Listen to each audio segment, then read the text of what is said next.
Hello friends, എല്ലാ കൂട്ടുകാർക്കും score എലവ് മലയാളത്തിന്റെ മറ്റൊരു ഓൺലൈൻ സെഷനിലേക്ക് സ്വാഗതം. അപ്പോൾ ഇന്ന് നമ്മൾ ഡിസ്കസ് ചെയ്യാനായിട്ട് പോകുന്നത് അസിസ്റ്റന്റ് ലോക്കോ പൈലറ്റ് എക്സാമിലെ GK ക്ലാസ്സസിനെ പറ്റിയിട്ടാണ്, അല്ലെങ്കിൽ GK എന്ന് പറയുന്ന വിഷയത്തെ പറ്റിയിട്ടാണ്. ഈ വിഷയം എങ്ങനെ പഠിക്കണം, എത്രത്തോളം പഠിക്കണം തുടങ്ങിയ കാര്യങ്ങളാണ് നമ്മൾ ഡിസ്കസ് ചെയ്യാനായിട്ട് പോകുന്നത്. അപ്പോൾ ഇതിന് മുന്നേ ഉള്ള ക്ലാസ്സുകളിൽ അല്ലെങ്കിൽ ഇതിന് മുന്നേ ഉള്ള വീഡിയോസ് നിങ്ങൾ കണ്ടു കാണുമെന്ന് വിചാരിക്കുന്നു. നമ്മൾ ഏറ്റവും ആദ്യം പുറത്തുവിട്ടത് ALPയുടെ നോട്ടിഫിക്കേഷൻ ഔട്ട് വീഡിയോ ആണ്. അസിസ്റ്റന്റ് ലോക്കോ പൈലറ്റ് എക്സാമിന്റെ നോട്ടിഫിക്കേഷനകത്ത് പറഞ്ഞിട്ടുള്ള എല്ലാ കാര്യങ്ങളും ആ നോട്ടിഫിക്കേഷൻ വീഡിയോയിൽ ഡീറ്റെയിൽ ആയിട്ട് പറഞ്ഞിട്ടുണ്ട്. അതിനുശേഷം റിക്രൂട്ട്മെന്റ് പ്രോസസ്സിലേക്ക് നിങ്ങൾ കടക്കുമ്പോൾ, നിങ്ങൾ എക്സാമിന് അപ്ലൈ ചെയ്യാനിരിക്കുന്ന സമയത്ത് നിങ്ങളുടെ കൈവശം വേണ്ട മാൻഡേറ്ററി ഡോക്യുമെന്റ്സ്, നിർബന്ധമായിട്ട് നിങ്ങളുടെ കൈവശം വേണ്ട ഡോക്യുമെന്റ്സ് എന്താണെന്നുള്ളതും നിങ്ങളുടെ വീഡിയോയിൽ കണ്ടു കാണായിരിക്കും. അതിനുശേഷം നമ്മൾ മാത്സ് എന്ന് പറയുന്ന വിഷയത്തെ പരിചയപ്പെടുത്തി, പിന്നീട് റീസണിങ് എന്ന് പറയുന്ന വിഷയത്തെ പരിചയപ്പെടുത്തി, നമ്മൾ ഇന്ന് നോക്കാനായിട്ട് പോകുന്നത് ജനറൽ അവയർനെസ് എന്ന് പറയുന്ന വിഷയമാണ്. സിലബസിനകത്ത് ALPയുടെ സിലബസിനകത്ത് കൊടുത്തുള്ള ജനറൽ അവയർനെസ് എന്ന് പറയുന്ന വിഷയമാണ് നമ്മൾ ഇന്ന് നോക്കാനായിട്ട് പോകുന്നത്. അപ്പോൾ ഇന്നത്തെ ഈ വീഡിയോയുടെ ഉള്ളടക്കം എന്ന് പറഞ്ഞാൽ ഈ വിഷയം പഠിക്കണമോ വേണ്ടയോ, എത്രത്തോളം പഠിക്കണം, എങ്ങനെ പഠിക്കണം, എവിടെ നിന്ന് പഠിക്കണം, അതെങ്ങനെയാണ് നമ്മൾ മനസ്സിലാക്കുന്നത്, ഇതെല്ലാം നമ്മൾ ഇന്നത്തെ വീഡിയോയിൽ കവർ ചെയ്യുന്നുണ്ടായിരിക്കും. ചുരുങ്ങിയ സമയം കൊണ്ട് പെട്ടെന്ന് തന്നെ നിങ്ങൾക്ക് കാര്യങ്ങളൊക്കെ പറഞ്ഞു തരാമെന്നാണ് ഞാൻ ഉദ്ദേശിക്കുന്നത്. നമ്മൾ ഇന്നത്തെ വീഡിയോയിൽ ഡിസ്കസ് ചെയ്യാനായിട്ട് പോകുന്നത് ആദ്യം RRBയുടെ കലണ്ടർ നമ്മൾ എല്ലാ വീഡിയോയിലും ഇത് കാണിക്കുന്നുണ്ട്. അതിന്റെ കാരണം എന്താ വെച്ച് കഴിഞ്ഞാൽ നിങ്ങൾ ഇതിന്റെ അവസരം മനസ്സിലാക്കുക എന്നുള്ളതാണ്. ഓരോ വർഷവും നിങ്ങൾക്ക് RRB എക്സാംസ് കണ്ടക്ട് ചെയ്തുകൊണ്ടിരിക്കുകയാണ്. ഇതൊരു അസിസ്റ്റന്റ് ലോക്കോ പൈലറ്റ് എക്സാം കൊണ്ട് തീരുന്നതല്ല. ഇതിനുശേഷം ടെക്നീഷ്യൻ ഗ്രേഡ് 1 എക്സാമും ഗ്രേഡ് 3 എക്സാമും അതിനുശേഷം ജൂനിയർ എഞ്ചിനീയർ എക്സാമും, ഇപ്പോൾ 4ഓളം എക്സാമുകൾ ടെക്നിക്കൽ ബാക്ക്ഗ്രൗണ്ട് ഉള്ള കുട്ടികൾക്ക് മാത്രമുണ്ട്. അസിസ്റ്റന്റ് ലോക്കോ പൈലറ്റ് പരീക്ഷയുണ്ട്, ടെക്നീഷ്യൻ ഗ്രേഡ് 3 പരീക്ഷയുണ്ട്, ടെക്നീഷ്യൻ ഗ്രേഡ് 1 പരീക്ഷയുണ്ട്, അതിനുശേഷം ജൂനിയർ എഞ്ചിനീയർ പരീക്ഷയുണ്ട്. ഓക്കെ, ഇനി നോൺ ടെക്നിക്കൽ ബാക്ക്ഗ്രൗണ്ട് ഉള്ള കുട്ടികളാണെന്നുണ്ടെങ്കിൽ നിങ്ങൾക്ക് RPF SI വരും, RPF കോൺസ്റ്റബിൾ വരും, അതിനുശേഷം എന്ത് വരും, നമ്മുടെ NTPC ഗ്രാജുവേറ്റ് വരും, NTPC അണ്ടർ ഗ്രാജുവേറ്റ് വരും, ഗ്രൂപ്പ് D പരീക്ഷ വരും, അതിനുശേഷം നമുക്ക് പാരാമെഡിക്കൽ എക്സാംസ് ഉണ്ട്. അപ്പോൾ ഇതെല്ലാം തന്നെ ഈ വരുന്ന വർഷങ്ങളിൽ ഉണ്ടായിരിക്കും. 2025 അവസരങ്ങൾ തിരിച്ചറിയുക. ഒരു അസിസ്റ്റന്റ് ലോക്കോ പൈലറ്റ് എക്സാം കൊണ്ട് മാത്രം അവസാനിക്കുന്നതല്ല ഈ അവസരങ്ങൾ എന്ന് മനസ്സിലാക്കുന്നതിന് വേണ്ടി നമ്മൾ ആദ്യം കലണ്ടർ നിങ്ങളൊന്ന് പരിചയപ്പെടുത്തും. അതിനുശേഷം നമ്മൾ ഇപ്പോൾ പഠിക്കാനായിട്ട് ഫോക്കസ് ചെയ്യുന്ന ഈ വീഡിയോ നിങ്ങൾ കാണുന്നുണ്ടെങ്കിൽ നിങ്ങൾ ALP എക്സാമിന് വേണ്ടി പഠിക്കുന്ന കുട്ടികളായിരിക്കും. അപ്പോൾ അതിന്റെ എക്സാമിനേഷൻ പാറ്റേണിനെ പറ്റി നമ്മളൊന്ന് തിരിച്ചറിയും, എന്ന് അനാലിസിസ് നടത്തും. അതിനുശേഷം നമ്മുടെ പ്രധാനപ്പെട്ട നമ്മൾ ഇന്ന് കൈകാര്യം ചെയ്യാൻ പോകുന്ന വിഷയമായിട്ടുള്ള ജനറൽ അവയർനെസിന്റെ പാറ്റേൺ, അതിനകത്ത് നിങ്ങൾ മനസ്സിലാക്കേണ്ട അതിന്റെ സിലബസ് മാത്രമല്ല നമ്മൾ അവിടെ പഠിക്കാനായിട്ട് പോകുന്നത്, previous year question paper analysis. ഇപ്പൊ നമുക്കറിയാം, നമ്മൾ തൊട്ട് മുന്നേ കഴിഞ്ഞ PYQ വരെ നമുക്ക് അവൈലബിൾ ആണ് അല്ലെ. 2024 അസിസ്റ്റന്റ് ലോക്കോ പൈലറ്റ് പരീക്ഷയുടെ ടയർ 1 കഴിഞ്ഞിട്ടേ ഉള്ളൂ. അപ്പൊ അതിന്റെ ക്വസ്റ്റ്യൻ പേപ്പർ വെച്ചുകൊണ്ട് നമുക്ക് വ്യക്തമായിട്ടൊരു അനാലിസിസ് നടത്താനായിട്ട് പറ്റും. അതിനുശേഷം നമ്മൾ എന്ത് ചെയ്യും, എവിടെ നിന്ന് പഠിക്കണം, what to study, how to study, എന്തൊക്കെ പഠിക്കണം എന്നുള്ള കാര്യത്തിനകത്ത് നമ്മളൊരു തീരുമാനത്തിലെത്തുന്നതായിരിക്കും. ഇതാണ് ഈ വീഡിയോയുടെ ക്രക്സ്. ഇത്രയാണ് നമ്മൾ ഈ വീഡിയോയിലൂടെ പറയാനായിട്ട് ഉദ്ദേശിക്കുന്നത്. അപ്പൊ അതിലാദ്യം കലണ്ടർ RRB പുറത്ത് വിട്ടിട്ടുള്ള ഈ കലണ്ടർ വെച്ചുകൊണ്ട് ഞാൻ ഓൾറെഡി 2025 റെയിൽവേയുടെ അവസരങ്ങൾ എന്ന് പറഞ്ഞുകൊണ്ട് ഒരു വീഡിയോ ചെയ്തിട്ടുണ്ട്. കാണാത്തവരുണ്ടെങ്കിൽ നമ്മുടെ ചാനലിൽ ആ വീഡിയോ ലഭ്യമാണ്. അതിനകത്ത് നിങ്ങളുടെ ക്വാളിഫിക്കേഷൻ അനുസരിച്ചിട്ട് ഏതൊക്കെ പോസ്റ്റുകൾ നിങ്ങൾക്ക് അപ്ലൈ ചെയ്യാൻ പറ്റും എന്നുള്ള കാര്യത്തിനകത്തൊക്കെ ഒരു ക്ലാരിറ്റി നമ്മൾ പറയുന്നുണ്ട്. അപ്പോൾ ആ വീഡിയോ നിങ്ങളൊന്ന് പോയി കാണാം. ഇവിടെ നോക്കി നിങ്ങൾക്ക് കാണാനായിട്ട് പറ്റും. അസിസ്റ്റന്റ് ലോക്കോ പൈലറ്റ് പരീക്ഷ കൊണ്ട് തീരുമോ? ഇല്ല, ടെക്നീഷ്യൻസ് എന്നാണ് പറഞ്ഞിരിക്കുന്നത്. അതിനകത്ത് ഗ്രേഡ് 1 ഗ്രേഡ് 3 വരും. അതിനുശേഷം NTPC പറയുന്നുണ്ട് അല്ലെ, NTPC ഗ്രാജുവേറ്റ് പറയുന്നുണ്ട്, അണ്ടർ ഗ്രാജുവേറ്റ് പറയുന്നുണ്ട്, ജൂനിയർ എഞ്ചിനീയർ പരീക്ഷ പറയുന്നുണ്ട്, പാരാമെഡിക്കൽ കാറ്റഗറി പറയുന്നുണ്ട്.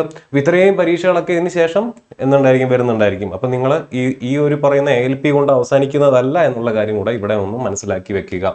ഇനി അസിസ്റ്റന്റ് ലോക്കോ പൈലറ്റ് പരീക്ഷയുമായിട്ട് ബന്ധപ്പെട്ട് നിങ്ങൾ പ്രധാനമായിട്ട് നമ്മുടെ നോട്ടിഫിക്കേഷൻ ഔട്ട് വീഡിയോയിൽ പറഞ്ഞിട്ടുള്ള കാര്യങ്ങളാണ്. ആ നോട്ടിഫിക്കേഷനിൽ പറഞ്ഞിട്ടുള്ള ഏറ്റവും ഇമ്പോർട്ടന്റ് ആയിട്ടുള്ള പോയിന്റ്സിന്റെ ഒരു ഗ്ലിംസ് ആണ് ഇവിടെ കൊടുത്തിരിക്കുന്നത്. ഒഴിവുകൾ ഏകദേശം 10,000-ഓളം ഒഴിവുണ്ട്. വർഷാവർഷം വിളിക്കുന്ന പരീക്ഷയാണെന്ന് ആലോചിക്കണം. 10,000-ഓളം ഒഴിവുണ്ട്. കഴിഞ്ഞ വട്ടം ഇത് പറഞ്ഞ പോലെ ഒഴിവുകൾ ആദ്യം കുറവായിരുന്നു, പിന്നീട് ആഡ് ചെയ്തു. അപ്പോൾ ഈ വർഷം നമുക്ക് വേണമെങ്കിൽ വാക്കൻസീസ് എക്സ്പെക്ട് ചെയ്യാവുന്നതാണ്. എന്നിരുന്നാൽ ഇപ്പോൾ ഏകദേശം 10,000-ഓളം ഒഴിവുകളാണ് ഉള്ളത്. 18 വയസ്സ് മുതൽ 30 വയസ്സ് വരെയാണ് ഉള്ളത്. കഴിഞ്ഞ വട്ടം ALPയുടെ നോട്ടിഫിക്കേഷൻ ഇട്ടപ്പോൾ ഞാൻ പറഞ്ഞിരുന്നു 33 വയസ്സെന്ന് പറയുന്ന ഒരു 1 ടൈം റിലാക്സേഷൻ മാത്രമാണ് കൊറോണ കാരണം കൊടുത്തിട്ടുള്ളത്. ഇത്തവണ തൊട്ട് 18 വയസ്സ് മുതൽ 30 വയസ്സ് വരെയുള്ള കുട്ടികൾക്കാണ് അസിസ്റ്റന്റ് ലോക്കോ പൈലറ്റ് പരീക്ഷ എഴുതാൻ പറ്റുന്നത്. മിനിമം ക്വാളിഫിക്കേഷൻ എന്താണ്? നിർബന്ധമായിട്ടും 10ാം ക്ലാസ് യോഗ്യത നിങ്ങളുടെ കൈവശം വേണം. 10ാം ക്ലാസിന്റെ പുറമെ നിങ്ങൾക്ക് ITI ഉണ്ടെങ്കിൽ നിങ്ങൾക്ക് അപ്ലൈ ചെയ്യാം, ഡിപ്ലോമ ഉണ്ടെങ്കിൽ അപ്ലൈ ചെയ്യാം, BTech ഉണ്ടെങ്കിൽ അപ്ലൈ ചെയ്യാം.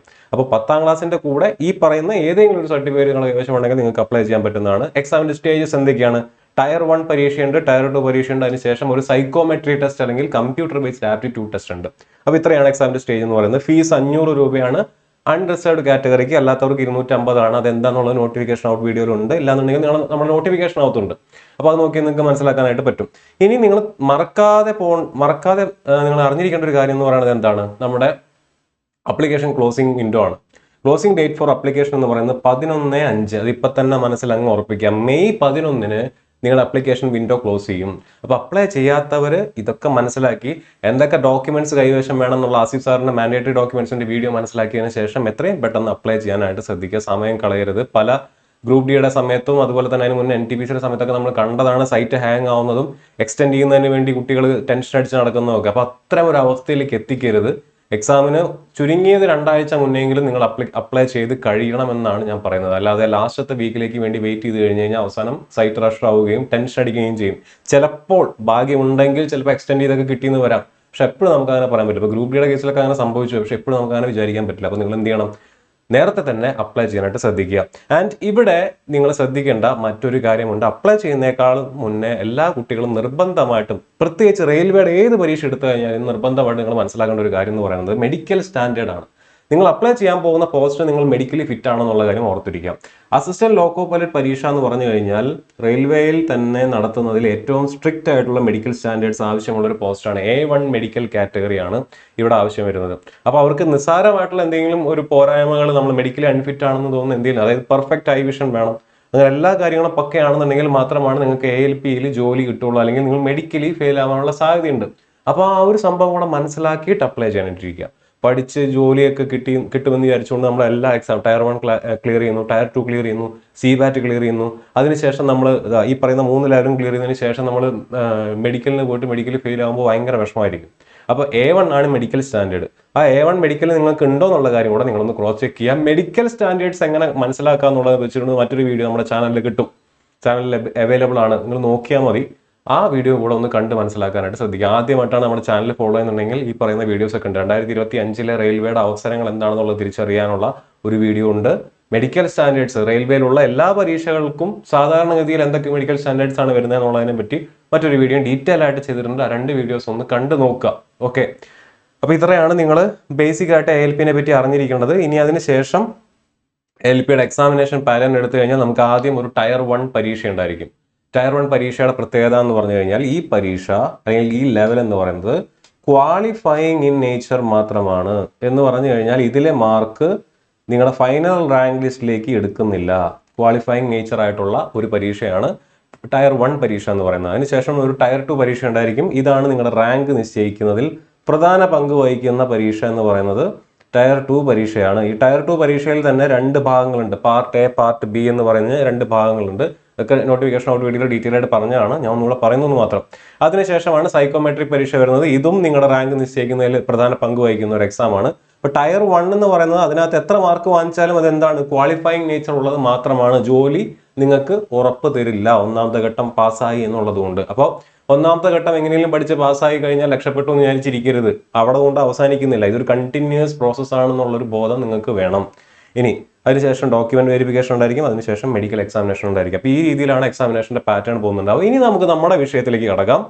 ഏതാണ് ജനറൽ അവയർനെസ് എന്ന് പറയുന്നത്. അപ്പോൾ CBT 1ന്റെ മാർക്ക് ഡിസ്ട്രിബ്യൂഷൻ ആണ് കൊടുത്തിരിക്കുന്നത്. നിങ്ങൾക്കറിയാം മാത്സിന് 20% മാർക്കാണുള്ളത്. അത് 27%, അതായത് ഔട്ട് ഓഫ് 75ൽ 27% മാർക്ക് മാത്സിനാണുള്ളത്. 33% മാർക്ക് മെന്റൽ എബിലിറ്റിക്കാണുള്ളത്, അഥവാ റീസണിങ്ങിനാണുള്ളത്. 27% മാർക്ക് സയൻസിനാണുള്ളത്. ജനറൽ അവയർനെസ്സിന് 14% മാർക്കാണുള്ളത്. അങ്ങനെ ഓൾ ടുഗദർ 75ൽ 14% മാർക്കാണ് നമ്മൾ പഠിക്കാൻ പോകുന്ന, അല്ലെങ്കിൽ നമ്മളിപ്പോൾ ഡിസ്കസ് ചെയ്യാൻ പോകുന്ന ജനറൽ അവയർനെസ് എന്ന് പറയുന്ന ഭാഗത്തിനുള്ളത്. 10 മാർക്ക്. ഇത് എവിടെയാണ്? CBT 1ൽ അല്ലെ, 10 മാർക്കാണുള്ളത്. 14% ഉള്ളത്. അത് മനസ്സിൽ ഉറപ്പിച്ച് എത്ര മാർക്കാണുള്ളത്? 10 മാർക്ക്. എത്ര ശതമാനം? 14%. എന്ന് പറഞ്ഞാൽ 75ൽ 65 മാർക്കും മറ്റ് സബ്ജക്റ്റുകൾ പഠിച്ചാൽ നിങ്ങൾക്ക് കിട്ടും. മാത്സ്, റീസണിങ്, സയൻസ് പഠിച്ചാൽ നിങ്ങൾക്ക് കിട്ടും. 10 മാർക്ക് മാത്രമാണ് എന്തിനുള്ളത്? ജനറൽ അവയർനെസ്സിനുള്ളത്. എവിടെ? CBT 1ൽ. ക്ലിയർ ആയി. ഇനി CBT 2ന്റെ കാര്യം എടുത്തു കഴിഞ്ഞാൽ എങ്ങനെയാണ്? CBT 2ന് ഞാൻ നേരത്തെ പറഞ്ഞ പോലെ 2 ഘട്ടങ്ങളുണ്ട്. പാർട്ട് 1 എന്ന് പറയുന്നത് നോൺ ടെക്നിക്കൽ ഇൻ നേച്ചർ ആണ്. അത് 1.5 മണിക്കൂറിന്റെ പരീക്ഷ, 100 ചോദ്യങ്ങൾ നിങ്ങൾക്ക് ഉണ്ടായിരിക്കും. അവിടെ എന്തിൽ നിന്നൊക്കെ ചോദ്യങ്ങൾ വരും? മാത്തമാറ്റിക്സിൽ നിന്ന് ചോദ്യം വരും, മെന്റൽ എബിലിറ്റി നിന്ന് ചോദ്യം വരും, basics of science and engineering എന്ന് പറയുന്ന ഭാഗത്ത് നിന്ന് ചോദ്യം വരും. അതിനുശേഷം പാർട്ട് B അല്ലെങ്കിൽ പാർട്ട് 2 എന്ന് പറഞ്ഞുകൊണ്ട് മറ്റൊരു സെക്ഷൻ ഉണ്ടായിരിക്കും. അത് ടെക്നിക്കൽ സ്വഭാവമുള്ളവയാണ്. അത് 1 മണിക്കൂർ കൊണ്ട് 75 ചോദ്യങ്ങളാണ് അവിടെ ഉള്ളത്. ആൻഡ് ഈ ഒരു ഭാഗം, this one is qualifying in nature. ഇതും ക്വാളിഫയിങ് ആണ്. അപ്പൊ ഇതില് ഈ 1ാമത്തെ പാർട്ടിന്റെ മാർക്ക് മാത്രമാണ് നിങ്ങളുടെ റാങ്ക് നിശ്ചയിക്കുന്നത്. ദിസ് വൺ, ഇതാണ് നിങ്ങളുടെ റാങ്ക് നിശ്ചയിക്കുന്നത്. ഇത് ക്വാളിഫയിങ് ആണ്. ഇതിനകത്ത് 35% റെസ്പെക്റ്റീവ് ഓഫ് ഏത് കാറ്റഗറിയിൽ പെട്ട ആളാണെങ്കിലും 35% മാർക്ക് പാർട്ട് 2-ൽ നിങ്ങൾ നിർബന്ധമായിട്ടും വാങ്ങിക്കണം. അത്ര വാങ്ങിച്ചാൽ മതി. അതിൽ കൂടുതൽ നിങ്ങൾ എത്ര വാങ്ങിച്ചാലും നിങ്ങളുടെ റാങ്കിനെ അത് ബാധിക്കാൻ പോകുന്നില്ല. കാരണം അത് ക്വാളിഫയിങ് നേച്ചറാണ്. പാർട്ട് 1 അങ്ങനെയല്ല. പാർട്ട് 1 നോൺ ടെക്നിക്കൽ സ്വഭാവമുള്ളവയാണ്. അവിടെ നിങ്ങൾ എത്ര മാർക്ക് വാങ്ങിക്കുന്നു അത് നിങ്ങളുടെ റാങ്ക് ഉറപ്പാക്കുന്നതാണ്. ഓക്കെ ആണ്. ഇനി അപ്പോൾ ടോട്ടൽ എത്ര മണിക്കൂറാണ്? 2.5 മണിക്കൂറിന്റെ പരീക്ഷ, 175 മാർക്ക്. അതിൽ 75 മാർക്ക് എന്ന് പറയുന്നത് ഈ കാണുന്ന ടെക്നിക്കൽ സ്വഭാവമുള്ളവയാണ്. ബാക്കി 100 മാർക്കിലാണ് നിങ്ങളുടെ കാര്യങ്ങൾ ഇരിക്കുന്നത്. ആൻഡ് ഇവിടെ നിങ്ങളൊരു കാര്യം ശ്രദ്ധിച്ചോ, എന്തില്ല? ജനറൽ അവയർനെസ് എന്ന് പറയുന്ന വിഷയം എവിടെയില്ല? CBT 2-ൽ ഇല്ല. And CBT 2 is rank making in nature. നിങ്ങളുടെ റാങ്ക് നിശ്ചയിക്കുന്നത് അല്ലെങ്കിൽ നിങ്ങൾ ലിസ്റ്റിനകത്ത് പേര് വരുമോ ഇല്ലയോ എന്നുള്ളത് തീരുമാനിക്കുന്നത് ഏതാണ്? CBT 2 ആണ്. അവിടെ എന്തില്ല? ജനറൽ അവയർനെസ് ഇല്ല. കഴിഞ്ഞ നോട്ടിഫിക്കേഷൻ ഇങ്ങനെ തന്നെയായിരുന്നു. 2024 RRB ILP നോട്ടിഫിക്കേഷൻ ഇങ്ങനെ തന്നെയായിരുന്നു. 25-ലെ നോട്ടിഫിക്കേഷൻ ഇങ്ങനെ തന്നെയാണ്. ടയർ 2-ൽ ജനറൽ അവയർനെസ് നോട്ടിഫിക്കേഷൻ ഇല്ല. 2018-ലെ പക്ഷേ ഇങ്ങനെയായിരുന്നില്ല. ടയർ 2-ൽ എന്തുണ്ടായിരുന്നു? ജനറൽ അവയർനെസ് ഉണ്ടായിരുന്നു 2018-ലെ നോട്ടിഫിക്കേഷനിൽ. പക്ഷേ 24-ലും 25-ൽ പുറത്തുവിട്ട നോട്ടിഫിക്കേഷൻ പ്രകാരവും ടയർ 2 നിങ്ങളുടെ റാങ്ക് നിശ്ചയിക്കുന്ന ഘട്ടത്തിൽ ജനറൽ അവയർനെസ്സിന് പ്രാധാന്യമില്ല, അവിടെ ഇല്ല. അപ്പോൾ ഒന്നാമത്തെ ഘട്ടത്തിൽ പഠിച്ചു കിട്ടുന്ന GK മാത്രം മതി. അതിൻ്റെ അപ്പുറത്തേക്ക് വേണോ? വേണ്ട. അപ്പോൾ ജനറൽ അവയർനെസ്സിന്റെ സിലബസ് നമുക്ക് നോക്കാം. അവിടെ കൊടുത്തിരിക്കുന്ന സിലബസ് ഇതാണ്. ജനറൽ അവയർനെസ് എന്ന് പറഞ്ഞു കഴിഞ്ഞാൽ അതിനകത്ത് കറണ്ട് അഫയേഴ്സ് നിങ്ങൾ പഠിക്കണം, സയൻസ് ആൻഡ് ടെക്നോളജി പഠിക്കണം, sports, culture, personalities, economics, politics, other subjects of importance. ഇത്രയും ഭാഗമാണ് ജനറൽ അവയർനെസ് എന്ന് പറയുന്ന ഒരു കാറ്റഗറിയിൽ നിങ്ങൾ പ്രധാനമായിട്ടും പഠിക്കേണ്ടത്. അത്രയാണ് നമ്മുടെ സിലബസിനകത്ത് കൊടുത്തിട്ടുള്ളത്. ക്ലിയർ ആണ്? ഇവിടെ എവിടെയാണ് ഹിസ്റ്ററി നിങ്ങൾക്ക് കാണാൻ പറ്റുന്നത്? എവിടെയാണ് നിങ്ങൾക്ക് പൊളിറ്റി കാണാൻ പറ്റുന്നത്? ജോഗ്രഫി കാണാൻ പറ്റുന്നത്? അല്ലേ? അപ്പൊ അങ്ങനെയുള്ള നമ്മൾ എന്താ പറയുക പ്രധാനമായിട്ടും പഠിക്കുന്ന വിഷയങ്ങളൊന്നും പേരെടുത്ത് എവിടെ പരാമർശിച്ചിട്ടില്ല. ഈ പറയുന്ന അസിസ്റ്റന്റ് ലോക്കോ പൈലറ്റ് പരീക്ഷയുടെ ജനറൽ അവയർനെസ് എന്ന് പറയുന്ന സിലബസിനകത്ത് കൊടുത്തിട്ടില്ല. ആൻഡ് എന്നുവെച്ചാൽ അതിനകത്ത് നിന്ന് ചോദ്യം വരില്ല എന്നല്ല. കാരണം എന്താ, ഇവിടെ മറ്റൊരു സംഭവം കൊടുത്തിട്ടുണ്ട് നിങ്ങളെ കൺഫ്യൂഷൻ ആക്കാനായിട്ട്. Other subjects of importance. ഇതിനകത്ത് നമുക്ക് എന്ത് വരാം? ഇതിനകത്ത് നിന്ന് വേണമെങ്കിൽ ചരിത്രത്തിൽ നിന്ന് ചോദ്യം ചോദിക്കാം, അല്ലേ? ഇതിനകത്ത് നിന്ന് വേണമെങ്കിൽ നമുക്ക് ജോഗ്രഫിയിൽ നിന്ന് ചോദ്യം ചോദിക്കാം, അല്ലേ? എന്നാൽ പ്രധാനമായിട്ടും സിലബസിനകത്ത് എടുത്തു പറഞ്ഞിട്ടുള്ള വിഷയങ്ങൾ എന്താണ്? ആനുകാലികം, current affairs, science and technology, sports, culture, personalities. ഇവിടെ നിന്നൊക്കെ ചോദ്യം ഉറപ്പാണ്. കാരണം അത് എടുത്ത് പറഞ്ഞിട്ടുണ്ട്. അതർ സബ്ജക്ട്സ് ഓഫ് ഇമ്പോർട്ടൻസിനകത്ത് അത്രേ പറഞ്ഞിട്ടുള്ളൂ. ഹിസ്റ്ററിയെന്നോ ജോഗ്രഫിയെന്നോ പേരെടുത്ത് വിഷയങ്ങൾ പറഞ്ഞിട്ടില്ല സിലബസിനകത്ത്. അത് നിങ്ങൾ മനസ്സിലൊന്ന് ഉറപ്പിക്കുക. ഓക്കെ. ഇനി ജനറൽ അവയർനെസിന്റെ സിലബസ് ഇത് തന്നെയായിരുന്നു 2024-ലെ സിലബസ് എന്ന് പറയുന്നത്. ഇപ്പൊ 2024-ലെ എക്സാം കണ്ടക്ട് ചെയ്തപ്പോൾ 25/11/2024, അതായത് നവംബർ 25 മുതൽ നവംബർ 29 വരെ 5 ദിവസങ്ങളിലായിട്ടാണ് ഒന്നാമത്തെ ടയർ പരീക്ഷ നടത്തിയത്, CBT 1 നടത്തിയത്. അതിനകത്ത് ഒരു ദിവസം 25/11/2024 എന്ന് പറയുന്ന ആ ഒരു ദിവസം 3 ഷിഫ്റ്റ് ഉണ്ടായിരുന്നു. 26-ാം തീയതി 3 ഷിഫ്റ്റ്, 27-ാം തീയതി 3 ഷിഫ്റ്റ്, 28-ാം തീയതി 3 ഷിഫ്റ്റ്, 29-ാം തീയതി 3 ഷിഫ്റ്റ്. അങ്ങനെ 5 ദിവസങ്ങളിൽ 3 ഷിഫ്റ്റ് വീതം. അപ്പൊ എത്ര ഷിഫ്റ്റായി? 15 ഷിഫ്റ്റ്. ഒരു ഷിഫ്റ്റിൽ 10 ചോദ്യം വെച്ച് GK ഉണ്ടായിരുന്നു. അങ്ങനെ എത്ര ചോദ്യം കിട്ടി? 150 ചോദ്യങ്ങൾ. ഈ 150 ചോദ്യങ്ങളെ നമ്മളൊന്ന് അനാലിസിസ് നടത്തുകയാണ്. ഒരു അനാലിസിസ് നമ്മൾ നടത്തുമ്പോൾ നമുക്ക് കാണാനായിട്ട് സാധിക്കുന്നത് 80% മാർക്ക് ഒരു കാറ്റഗറിയിലും 20% മാർക്ക് മറ്റൊരു കാറ്റഗറിയാണ്. അപ്പൊ ഏതാണ് ആ കാറ്റഗറി? 20% കാറ്റഗറി എന്ന് പറയുന്നത് ജനറൽ സബ്ജക്ട് എന്ന് പറയുന്ന ഒരു വിഭാഗത്തിൽ വരുന്നു. 80%-നകത്താണ് സ്റ്റാറ്റിക് GKയും കറണ്ട് അഫയേഴ്സും വരുന്നത്. അപ്പൊ 20% ജനറൽ സബ്ജക്ട്. അപ്പൊ ഈ 80% 20% എന്നുള്ള കൺഫ്യൂഷൻ നിങ്ങൾക്ക് വേണ്ട. എത്ര മാർക്കിനാണ് GK ഉള്ളത്? 10 മാർക്കിന്. അതിന്റെ 80% എന്ന് പറഞ്ഞാൽ എത്രയാടാ? 8 മാർക്ക്. 8 മാർക്കാണ് നമുക്ക് സ്റ്റാറ്റിക് GK എന്ന് പറയുന്ന ഭാഗം. അതുപോലെ തന്നെ കറണ്ട് അഫയേഴ്സ് എന്ന് പറയുന്ന ഭാഗം. 2 മാർക്കാണ് നമുക്ക് ജനറൽ സബ്ജക്ട് എന്ന് പറയുന്ന ഭാഗത്തുനിന്ന് ചോദ്യമുള്ളത്. എന്താണ് ഈ general subject? History, polity, geography, economy തുടങ്ങിയ ഭാഗത്തു നിന്ന് 2 മാർക്കേ ഉള്ളൂ എന്ന് പറഞ്ഞു കഴിഞ്ഞാൽ ഒരു ഷിഫ്റ്റ് നിങ്ങൾ റാൻഡം ആയിട്ട് എടുത്താൽ അതിൽ നിന്ന് ചരിത്രത്തിൽ നിന്ന് ചോദ്യം വരാനുള്ള സാധ്യത നോക്കുക, കുറവാ അല്ലേ? ഒരു ചോദ്യം മാക്സിമം ഉണ്ടാവും. അത് ചിലപ്പോൾ 2 ഷിഫ്റ്റ് എടുക്കുമ്പോഴായിരിക്കും ഒരു ചോദ്യം ഹിസ്റ്ററിയിൽ നിന്ന് ഉണ്ടാവുക. ചിലപ്പോൾ 3 ഷിഫ്റ്റ്, ഒരു ദിവസം ഒരു ചോദ്യം ഹിസ്റ്ററിയിൽ നിന്ന് ഉണ്ടാവുള്ളൂ. ജോഗ്രഫിയിൽ നിന്ന് ചിലപ്പോൾ ഒരു ചോദ്യം ഉണ്ടാവുള്ളൂ, പൊളിറ്റിയിൽ നിന്ന് ചിലപ്പോൾ ഒരു ചോദ്യം ഉണ്ടാവുള്ളൂ. മനസ്സിലാവുന്നുണ്ടോ? നേരെ മറിച്ച് സ്റ്റാറ്റിക് GK എന്ന് പറയുന്ന ഭാഗം, സ്റ്റാറ്റിക് GK എന്ന് പറഞ്ഞാൽ എന്തൊക്കെയാണ് വരുന്നത്? ഇന്ത്യയുടെ ഏറ്റവും ആദ്യത്തെ രാഷ്ട്രപതി, ഒരു സ്റ്റാറ്റിക് ആയിട്ടുള്ള ഒരു ഭാഗമാണ്, പക്ഷെ GK ഭാഗമാണ് അല്ലെ? ഇന്ത്യയുടെ ഏറ്റവും ആദ്യത്തെ പ്രധാനമന്ത്രി, ഏറ്റവും പ്രായം കൂടിയ പ്രധാനമന്ത്രി, ഏറ്റവും പ്രായം കുറഞ്ഞ പ്രധാനമന്ത്രി, ഏറ്റവും പ്രായം കൂടിയ രാഷ്ട്രപതി, അങ്ങനെയുള്ള കാര്യങ്ങളൊക്കെ സ്റ്റാറ്റിക്കലി വരുന്നതാണ് അല്ലെ. First in India, first in വേൾഡിലെ തന്നെ ഏറ്റവും ആദ്യത്തെ എന്ന് പറയുന്ന ഒരു ഘട്ടമുണ്ട്, ഇന്ത്യയിലെ ഏറ്റവും ആദ്യത്തെ എന്ന് പറയുന്ന ഒരു ടോപ്പിക്. ഇതെല്ലാം സ്റ്റാറ്റിക് ജിക്കെയിൽ വരുന്ന. അപ്പൊ എന്താ കറണ്ട് അഫയേഴ്സ് എന്ന് പറഞ്ഞാൽ നിലവിലെ ഇന്ത്യയുടെ മുഖ്യമന്ത്രി അല്ലെങ്കിൽ ഇന്ത്യയുടെ പ്രധാനമന്ത്രി, ഇന്ത്യയുടെ രാഷ്ട്രപതി തുടങ്ങിയൊക്കെ എന്താണ് കറന്റിൽ വരുന്ന കാര്യമാണ്. അപ്പോൾ ഒരേ വിഷയം തന്നെ അതിന്റെ ഇപ്പോൾ നടക്കുന്ന കാര്യവും അതിന്റെ ഏറ്റവും ആദ്യം നടന്ന കാര്യവും നമുക്ക് സ്റ്റാറ്റിക് ആയിട്ടും കറണ്ട് ആയിട്ടും നമുക്ക് എന്ത് ചെയ്യാം, റിലേറ്റ് ചെയ്യാം. അതുപോലെ തന്നെയുള്ള വിഷയങ്ങളൊക്കെ ഈ പറയുന്ന 8 മാർക്കിൽ നിന്നാണ് അവിടെ നിന്ന് ചോദ്യങ്ങൾ ചോദിക്കുന്നത്. അപ്പൊ ഇതിനെ മറ്റൊരു രീതിയിൽ അനാലിസിസ് നടത്തുമ്പോൾ നമുക്ക് കാണാനായിട്ട് പറ്റുന്നത് അവാർഡുകൾ, books and authors, personalities, sports, appointments, സ്കീമുകൾ, ഈ പറയുന്ന കാര്യങ്ങളൊക്കെ എവിടെ വരുന്നതാണ്, കറണ്ട് അഫെയർ ടോപ്പിക്കിൽ നിന്ന് ചോദിക്കുന്നതാണ്. അപ്പൊ ഇത് കറണ്ട് അഫയേഴ്സ് മാത്രമല്ല, ആക്ച്വലി കറണ്ട് അഫയേഴ്സിന്റെ കൂടെ സ്റ്റാറ്റിക് ആയിട്ടും ഇവിടുന്ന് ചോദ്യങ്ങൾ നമുക്ക് പ്രതീക്ഷിക്കാം അല്ലെ. അവാർഡ് എന്ന് പറയുമ്പോൾ ഇപ്പൊ ജ്ഞാനപീഠ പുരസ്കാരം കിട്ടിയ ഏറ്റവും അവസാനത്തെ വ്യക്തിയുടെ പേര് എന്ന് പറയുന്നത് ചോദിച്ചു കഴിഞ്ഞാൽ അതെന്താണ്, കറണ്ട് അഫെയർ ആണ്. ജ്ഞാനപീഠ പുരസ്കാരം കിട്ടിയ ഏറ്റവും ആദ്യത്തെ വ്യക്തിയെ ആരാന്ന് ചോദിച്ചു കഴിഞ്ഞാൽ അതെന്താണ്, അതൊരു സ്റ്റാറ്റിക് GK ക്വസ്റ്റ്യൻ ആണ് അല്ലെ. ബുക്സ് ആൻഡ് ഓതേഴ്സ്, അപ്പൊ സ്വാതന്ത്ര്യ സമരവുമായിട്ട് ബന്ധപ്പെട്ട ഏതെങ്കിലും ഒരു ബുക്കിനെ പറ്റി ചോദിച്ചു കഴിഞ്ഞാൽ അതെന്താണ്, സ്റ്റാറ്റിക് GK ആണ്, പഴയ ബുക്കാണ് അല്ലെ. അല്ല നേരെ മറിച്ച് ഇപ്പൊ പുതിയതായിട്ട് ഇറങ്ങിയിട്ടുള്ള ഏറ്റവും അവസാനം ലേറ്റസ്റ്റ് ആയിട്ട് ആരെങ്കിലും ഒരു പുസ്തകം എഴുതിയിട്ടുണ്ടെങ്കിൽ ആ പുസ്തകത്തിന്റെ പേര് ചോദിച്ചാൽ അത് കറണ്ട് അഫെയർ ആണ്. പേഴ്സണാലിറ്റീസ് എന്ന് പറയുന്നത് നമുക്കറിയാം, ഈ പറഞ്ഞ പോലെ സ്വാതന്ത്ര്യ സമര സേനാനികളെ പറ്റിയിട്ടോ അല്ലെങ്കിൽ മറ്റേതെങ്കിലും ചരിത്ര പുരുഷനെ പറ്റിയിട്ടോ ചോദിച്ചു കഴിഞ്ഞാൽ അതെന്താണ്, സ്റ്റാറ്റിക് പോർഷൻ ആണ്. നേരെ മറിച്ച് ഇപ്പൊ റീസെന്റ് മരണപ്പെട്ടു പോയിട്ടുള്ള ഏതെങ്കിലും ഒരു പ്രശസ്തനായിട്ടുള്ള വ്യക്തിനെ പറ്റി ചോദിച്ചു കഴിഞ്ഞാൽ നമുക്കത് കറണ്ട് അഫെയർ ആണെന്ന് പറയാം. ഫോർ എക്സാമ്പിൾ സക്കീർ ഹുസൈനെ പറ്റി ഒരു ചോദ്യം വരാൻ സാധ്യതയുണ്ട് അല്ലെ. അദ്ദേഹം ഇപ്പൊ മരണം അടഞ്ഞുള്ളൂ. അപ്പൊ റീസെന്റ് ഇപ്പം മരണപ്പെട്ട നമ്മുടെ മാർപ്പാപ്പയെ പറ്റി ചോദ്യം വരാൻ സാധ്യതയുണ്ട് അല്ലെ. പോപ്പിനെ പറ്റി, പോപ്പ് ഫ്രാൻസിസ്, അദ്ദേഹത്തിന്റെ യഥാർത്ഥ പേരെന്താണ്, അങ്ങനെയുള്ള കാര്യങ്ങളൊക്കെ ചോദിക്കാനുള്ള സാധ്യതയുണ്ട്. അപ്പൊ അതൊക്കെ എന്താണ്, പേഴ്സണാലിറ്റീസ് എന്ന് പറയുന്നതിന് സ്റ്റാറ്റിക് പോർഷനും ഉണ്ട്, അതുപോലെ തന്നെ നമ്മുടെ കറണ്ട് അഫെയർ ടോപ്പിക്സ് ഉണ്ട്. സ്പോർട്സ് എന്ന് പറഞ്ഞു കഴിഞ്ഞാൽ ഇപ്പം ഈ പറഞ്ഞ പോലെ സ്പോർട്സിനകത്ത് ഏറ്റവും ആദ്യത്തെ ഒളിമ്പിക്സ് നടന്ന എവിടെയാണെന്ന് ചോദിച്ചു കഴിഞ്ഞാൽ അതൊരു സ്റ്റാറ്റിക് GK പോർഷനാണ്. മാറോ ഇല്ല. നേരെ മറിച്ച് ലാസ്റ്റ് ഒളിമ്പിക്സ് നടന്നത് എവിടെയാണ്, ഇനി ഒളിമ്പിക്സ് നടക്കാൻ പോകുന്ന വേദി ഏതാണെന്ന് ചോദിച്ചു കഴിഞ്ഞാൽ അത് കറണ്ട് അഫെയറിൽ വരുന്ന ഒരു ഭാഗമാണ്.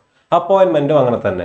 ഇന്ത്യയുടെ ഏറ്റവും ആദ്യത്തെ ഇലക്ഷൻ കമ്മീഷണർ ആരാന്ന് ചോദിച്ചു കഴിഞ്ഞാൽ അത് സ്റ്റാറ്റിക് പോർഷൻ ആണ്, അതിന് മാറില്ല. സുകുമാർ സെൻ എന്ന് പറയുന്നത് ഏറ്റവും ആദ്യം അപ്പോയിന്റ് ചെയ്യപ്പെട്ട ഒരു ഇലക്ഷൻ കമ്മീഷണർ ആണ്. നേരെ മറിച്ച് ഇപ്പോഴത്തെ ഇലക്ഷൻ കമ്മീഷണർ ആരാന്ന് ചോദിച്ചു കഴിഞ്ഞാൽ അതൊരു കറണ്ട് അഫെയർ ടോപ്പിക് ആണ്. സ്കീമുകളും അങ്ങനെ തന്നെ അല്ലെ. MGNREGA എന്ന് പറയുന്നത് സ്കീം നിലവിൽ വന്ന വർഷം ഏതാണ്, അത് സ്റ്റാറ്റിക് ആണ്, ഇനി മാറാൻ പോവില്ല. അത് മുന്നേ ഓൾറെഡി ആ സ്കീം പുറത്ത് വിട്ട് കഴിഞ്ഞു, അത് വന്ന വർഷം ആ സമയത്ത് പ്രധാനമന്ത്രി ഒക്കെ നമുക്ക് പഠിച്ചു വെക്കേണ്ട സ്റ്റാറ്റിക് ആയിട്ടുള്ള പോർഷൻസ് ആണ്. നേരെ മറിച്ച് ഇപ്പോഴത്തെ ബഡ്ജറ്റിൽ പ്രഖ്യാപിച്ചിട്ടുള്ള ഏതെങ്കിലും ഒരു സ്കീമിനെ പറ്റി ചോദിച്ചു കഴിഞ്ഞാൽ എന്താണ്, കറണ്ട് അഫയേഴ്സ് ആണ്. So current affairs and static ഈ പറഞ്ഞ ഭാഗത്ത് നിന്ന് എന്ത് ചെയ്യാം, ചോദ്യങ്ങൾ വരാം.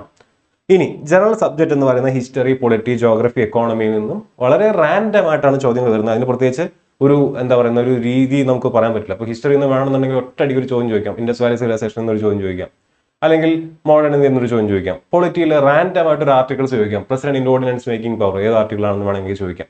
അപ്പൊ അതൊക്കെ നമുക്ക് പ്രിപ്പയർ ചെയ്ത് പോകാൻ പറ്റില്ല എന്നുള്ളതാണ്. അപ്പൊ ഇത്തരം ടോപ്പിക്കുകളിൽ നിന്നാണ് ചോദ്യങ്ങൾ വരുന്നത്. നമ്മൾ ഈ പറഞ്ഞ 150 ചോദ്യങ്ങൾ നിങ്ങൾ അനാലിസിസ് നടത്തുക, നിങ്ങൾക്ക് ലഭ്യമാണ്, നെറ്റിലൊക്കെ കിട്ടുന്നതാണ് അതിന്റെ PDF-കളും ഈ റെസ്പോൺസ് ഷീറ്റുകളൊക്കെ. 150 ചോദ്യങ്ങൾ എടുത്ത് വെച്ച് നോക്കിക്കഴിഞ്ഞാൽ GK-യിൽ നിന്ന് ചോദ്യങ്ങൾ ചോദിക്കുന്ന പ്രധാനപ്പെട്ട ചോദിച്ചിട്ടുള്ള പ്രധാനപ്പെട്ട ഏരിയാസ് ഈ കാണുന്നതാണ്. അത്രയും നിങ്ങൾ മനസ്സിലാക്കി. ഇനി ഇങ്ങനെ ഉള്ള ഈ വിഷയത്തെ, ഇത്രയും വിഷയത്തെ എങ്ങനെ നിങ്ങൾ കൈകാര്യം ചെയ്യും, എങ്ങനെ നിങ്ങൾ പഠിക്കും എന്നുള്ളതാണ് നിങ്ങളിവിടെ മനസ്സിലാക്കേണ്ടത്.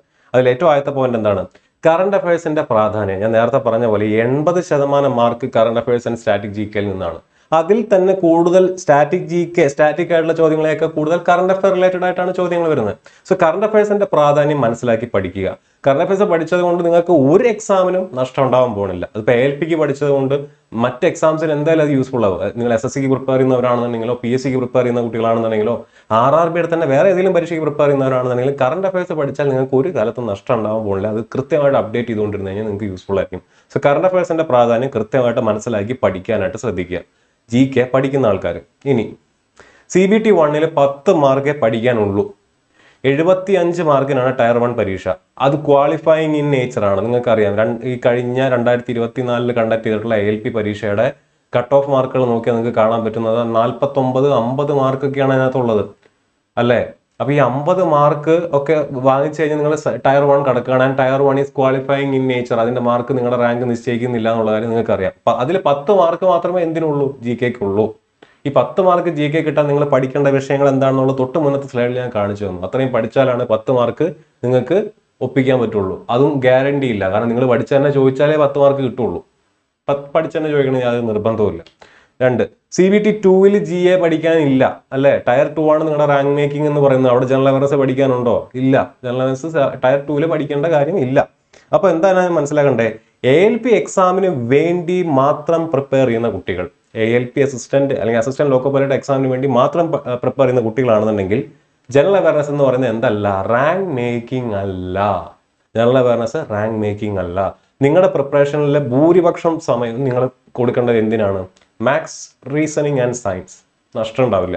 പ്രത്യേകിച്ച് സയൻസ് പഠിക്കുമ്പോൾ ഫിസിക്സിനും കെമിസ്ട്രിക്കും കൂടെ കൂടുതൽ ഊന്നൽ കൊടുത്ത് പഠിക്കാൻ നോക്കുക. പ്രത്യേകിച്ച് ഫിസിക്സിന് ഊന്നൽ കൊടുത്ത് പഠിക്കാൻ നോക്കുക. കാരണം ബേസിക് സയൻസ് ആൻഡ് എഞ്ചിനീയറിംഗ് എന്ന് പറയുന്ന ഭാഗവും ഫിസിക്സ് എന്ന് പറയുന്ന ഭാഗവും തമ്മിൽ എന്ത് ചെയ്യുന്നുണ്ട്? കുറേ ഭാഗങ്ങൾ ഓവർലാപ്പ് ചെയ്യുന്നുണ്ട്. ടയർ 2-ൽ വരുന്ന ബേസിക് സയൻസ് ആൻഡ് എഞ്ചിനീയറിംഗും ടയർ 1-ലെ ബേസിക് സയൻസ് അഥവാ സയൻസിനകത്ത് ഫിസിക്സ് എന്ന് പറയുന്ന ക്വസ്റ്റ്യൻസ്, ഫിസിക്സ് എന്ന് ചോദിക്കുന്ന ചോദ്യങ്ങൾ ഇന്ന് നമ്മൾ എന്ത് ചെയ്യുന്നുണ്ട്? കുറേയൊക്കെ ഓവർലാപ്പ് വരുന്നതുകൊണ്ട് സയൻസ് ഊന്നൽ കൊടുത്തു കഴിഞ്ഞാൽ ടയർ 2-ന് ഉപകാരമുണ്ടാവും.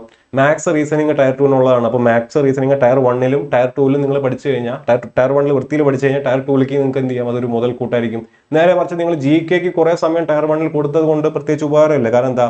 GK ടയർ 1-ൽ 10 മാർക്കിനാണുള്ളത്. 10 മാർക്ക് എന്ന് പറയുന്നത് ക്വാളിഫയിങ് ആണ്. ടയർ 2-ൽ GK-ക്ക് യാതൊരു ഉപകാരവും ഇല്ല. അപ്പോൾ അസിസ്റ്റന്റ് ലോക്കോ പൈലറ്റ് പരീക്ഷ മാത്രം പഠിക്കുന്ന കുട്ടികളാണ് നിങ്ങൾ എന്നുണ്ടെങ്കിൽ ജനറൽ അവയർനെസ്സിന് ഒരു പരിധി വിട്ട് എന്ത് കൊടുക്കണ്ട? പ്രാധാന്യം നിങ്ങൾ കൊടുക്കണ്ട. നമുക്ക് ആ സമയത്ത് നമ്മുടെ ഈ പറഞ്ഞ പോലെ എക്സാമിന്റെ സമയമാകുമ്പോൾ മുന്നേ ചോദിച്ചിട്ടുള്ള ചോദ്യങ്ങളൊക്കെ ഒന്ന് സോൾവ് ചെയ്ത് കാണിച്ചു തരാം. അത്തരത്തിലുള്ള റിവിഷൻ ക്ലാസ്സുകൾ, അതുപോലെ തന്നെ കറണ്ട് അഫയേഴ്സിന്റെ എന്തെങ്കിലും കമ്പൈലേഷൻസ് ഒക്കെ ഒന്ന് വായിച്ച് ജനറൽ അവയർനെസ്സിനെ ഒന്ന് എന്താ പറയുക, ഒന്ന് പാകപ്പെടുത്തി അതിനകത്തൊരു മിനിമം മാർക്ക് വാങ്ങിക്കാനുള്ള ഒരു ലെവൽ നിങ്ങൾ ഉണ്ടാക്കിയെടുത്താൽ മതി. നേരെ മറിച്ച് അപ്പം ഇങ്ങനെ പഠിക്കുമ്പോൾ എന്താ പ്രശ്നം എന്നറിയോ? സയൻസും മാത്സും റീസണിങ്ങും അതുപോലെ നിങ്ങൾ സ്കോർ ചെയ്യണം. 65 മാർക്ക് നിങ്ങൾ സ്കോർ ചെയ്യുമെന്ന് നിങ്ങൾക്ക് ഉറപ്പുണ്ട്. 65-ൽ 60 മാർക്ക് സ്കോർ ചെയ്യുന്നത് നിങ്ങൾക്ക് ഉറപ്പുണ്ടെങ്കിൽ മാത്രമേ ജനറൽ അവയർനെസ്സിന് നിങ്ങൾക്ക് ഇങ്ങനെ ഉഴപ്പിത്തട്ടാൻ പറ്റുള്ളൂ. കാരണം ഈ പറഞ്ഞ ക്വാളിഫയിങ് ഇൻ നേച്ചർ ആണെന്ന് പറഞ്ഞാലും എല്ലാവരും കുത്തിരുന്ന് പഠിക്കുമ്പോൾ കട്ട് ഓഫ് കയറി കഴിഞ്ഞു കഴിഞ്ഞാൽ ഈ 10 മാർക്കും അവിടെ നിങ്ങൾക്ക് കളയാൻ പറ്റൂല. നമ്മൾ കഴിഞ്ഞ വട്ടത്തെ എക്സാമ്പിളൊക്കെ വെച്ച് നമുക്ക് അങ്ങനെ പറയാന്നുണ്ടെങ്കിലും ആ റിയാലിറ്റി ഇവിടെ മനസ്സിലാക്കി പഠിക്കുക. അപ്പോൾ ഒരു സബ്ജക്റ്റും വിടാൻ ഞാൻ പറയില്ല. പക്ഷെ പ്രാധാന്യം കൊടുക്കേണ്ടത് അല്ലെങ്കിൽ ഇമ്പോർട്ടൻസ് കൊടുക്കേണ്ടത് എന്തിനാണ്?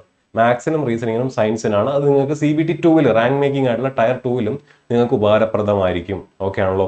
ഇത്രയാണ് ജനറൽ അവയർനെസ് എന്ന് പറയുന്ന വിഷയമായിട്ട് ബന്ധപ്പെട്ട് എനിക്ക് നിങ്ങളുടെ അടുത്ത് പറയാനുള്ളത്. അപ്പം ഈ പറഞ്ഞ ജനറൽ അവയർനെസ്സിന്റെ ഓറിയന്റേഷൻ നിങ്ങൾ കണ്ടു കാണിരിക്കും. റീസണിങ്ങിന്റെ ഓറിയന്റേഷനും അതുപോലെ തന്നെ മാത്സിന്റെ ഓറിയന്റേഷനും ഇത് എങ്ങനെ പഠിക്കണം എന്നുള്ളതിനെ പറ്റിയിട്ട് നമ്മുടെ ഹരി സാർ ഓൾറെഡി വീഡിയോ ചെയ്ത് നമ്മുടെ ചാനലിൽ അവൈലബിൾ ആണ്. കാണാത്തവരുണ്ടെങ്കിൽ അത് പോയി കാണുക. ഇനി എക്സാം എങ്ങനെയൊക്കെയാണ്, അതിന്റെ പ്രോസസ്സ് എങ്ങനെയാണ് എന്നുള്ളത് മനസ്സിലാക്കാത്തവർ നോട്ടിഫിക്കേഷൻ ഔട്ടിന്റെ വീഡിയോ കാണുക. നോട്ടിഫിക്കേഷൻ ഔട്ടിന്റെ വീഡിയോ കാണുമ്പോൾ അതിന്റെ കൂട്ടത്തിൽ തന്നെ മാൻഡേറ്ററി ഡോക്യുമെന്റ്സ്, നിങ്ങൾക്ക് റിസർവേഷൻ ഉണ്ട്, നിങ്ങൾക്ക് വേറെ എന്തെങ്കിലും ക്രൈറ്റീരിയാസ് അവൈലബിൾ ആണെന്നുണ്ടെങ്കിൽ നിങ്ങൾ എന്ത് ചെയ്യുക? മാൻഡേറ്ററി ഡോക്യുമെന്റ്സിന്റെ വീഡിയോ കൂടെ കാണുക. അതിനകത്ത് പറഞ്ഞിട്ടുള്ള ഡോക്യുമെന്റ്സ് എല്ലാം നിങ്ങളുടെ കൈവശം ഉണ്ടെന്ന് ഉറപ്പ് വരുത്തിയതിന് ശേഷം എന്നാൽ നമ്മൾ ഡേറ്റ് പറഞ്ഞത് മെയ് 11 മുന്നേ അപ്ലൈ ചെയ്യാനായിട്ട് ശ്രദ്ധിക്കുക. മെയ് 11 എന്ന് പറഞ്ഞാൽ നിങ്ങൾ ഏപ്രിൽ മാസം തന്നെ അപ്ലൈ ചെയ്യണമെന്നാണ് ഞാൻ പറയുന്നത്. സൈറ്റ് ഹാങ് ആവുന്ന ഒരു അവസ്ഥ വരരുത്. ഏപ്രിൽ മാസം തന്നെ എല്ലാവരും എക്സാമിന് അപ്ലൈ ചെയ്യാനായിട്ട് പ്രത്യേകം ശ്രദ്ധിക്കുക. ഇതുപോലെയുള്ള മറ്റു വീഡിയോസിൽ നമുക്ക് വീണ്ടും കാണാം.